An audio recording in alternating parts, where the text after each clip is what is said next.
Hey, my name's Aves, and I've been in filmmaking and content creation for over 10 years. Currently, I edit for the Valorant creator, Keo. Over the years, I've picked up a lot of tips and tricks that make me a very efficient editor, so I can get a lot done very quickly. This helps me edit all those long VODs much faster and keep up with the demanding upload schedule. In this series, I'm going to be sharing my favorite tips and tricks I've picked up over the years to hopefully help you guys edit your own stuff a lot faster while still maintaining a very high quality edit. Today, I'm going to go over 2 keyboard shortcuts that absolutely changed my life when I figured out how they worked. Q and W on the keyboard are game changers for rough cuts. They insanely speed up your workflow once you understand how they work, and unfortunately, most editors don't even know they exist. Easily the best way to actually learn what these keys do and really understand how to use them is to just open a project like I have here, throw a couple clips on a timeline, and just mess around with Q and W for a while until you really understand what they do and how they can help your workflow. So let's say I wanted this clip here to start right where the playhead is right now. Normally, I would probably select the blade tool, make a cut, and then ripple delete this area to get rid of the part that I don't want. Q can do those 3 functions in one step.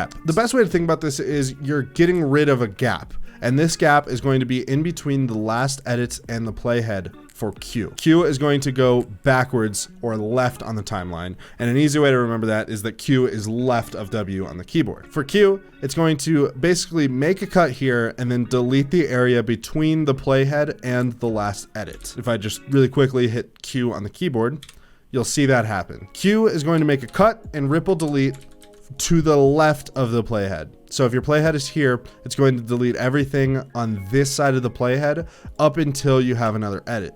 So it's not just going to delete everything in this clip. If I have another cut here, it's only going to ripple delete to that. Likewise, W is going to work exactly the same way, but it's going to operate to the right of the playhead. So if I hit W in this same exact spot, that's going to be the same as hitting cut here and ripple deleting this area. So it's going to delete the gap between the playhead and the next edit to the right of the playhead. You can also rebind these if you want to a different key. The function in the keyboard shortcuts is called ripple trim previous edit to playhead and ripple trim next edit to playhead. It only matters where there's an edit, and it doesn't matter if the edit goes all the way through all layers. This counts as an edit just as much as this counts as an edit. So if I hit W here, it's not going to jump all the way here because that's where the video cuts next. It's going to go to just simply the absolute next edit, which is going to be here in this case.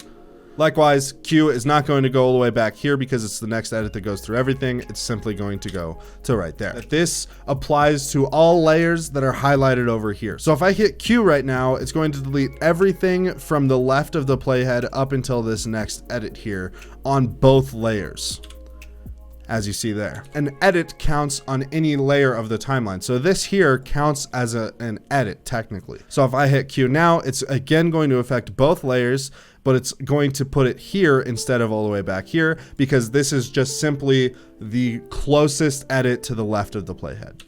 W is now, because this is the closest edit to the right of the playhead, it's going to delete the gap between here and the playhead on both layers. So you're going to be left with this area on this clip, and it's going to completely get rid of the rest of this clip, as you see there. You're just deleting a gap, and the gap is between whatever the absolute closest edit to the playhead is, whether it be to the left if you're using Q or to the right if you're using W, and you're just literally like chopping out this entire chunk no matter where the layers are. In order to make it to where a layer is not affected by these Q and W commands, you need to click track targeting for this track, make sure that's gray.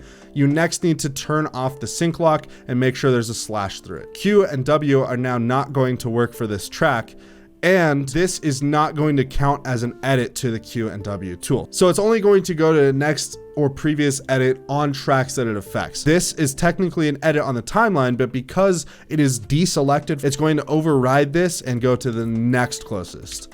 And in that case, it was right there. And then same thing with W. Let's say I have the clip ending right here. This track again is unselected, so it's going to surpass this edit and go to this edit, which is the next closest on the right side of the timeline, and then get rid of this gap on every track except those that are deselected. Again, I highly recommend just opening a timeline, throwing some clips on it, and messing around with all the different stuff I went over. If this helped you, please consider hitting that like button below, as well as subscribing for a lot more editing tips and tricks. Also, if you guys have any questions about Q&W or any troubles, definitely let me know in the comments or join my Discord. Thank you for watching. I'll see you guys in the next one. Until then, do the right thing, good vibes only, and never stop creating. Peace.